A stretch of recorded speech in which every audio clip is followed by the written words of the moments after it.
know who are the khasis.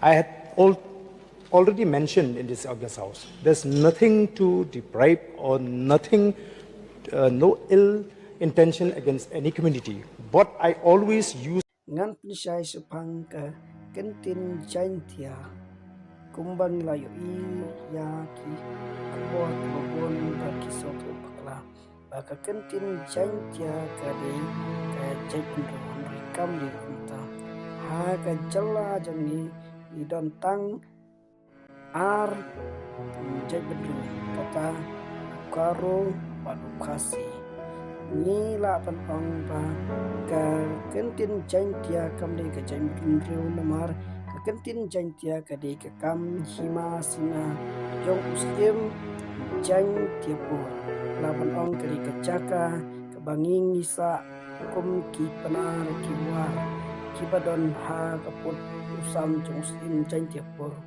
andre ke kentin khasi ke bobot hi yang parok ki badon ha kata ke jeli jong ke jepun riu hanyo trap ke bobot kenriam ubo ipnar owar ide barok kita ki baik khasi bayar bat nasio menjur ya ke jingpynshai jong iba arden ngila benskap lengbag.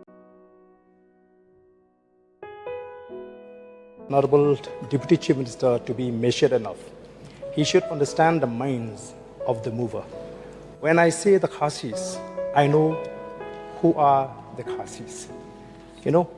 I had already mentioned in this August House, there's nothing to deprive or nothing, no ill intention against any community. But I always use khasis because I want to unify the sub-tribes of the khasis so that no one will misunderstand. So I think that is not a major issue, so to be expected for a minister in his status to raise in this August House. Sir, nothing as such as I've said, but I will continue to go to the people and tell that we are one as the community, we are one as a tribe, and the attempt to mention to the outside world that there are 3 tribes in Meghalaya is completely wrong.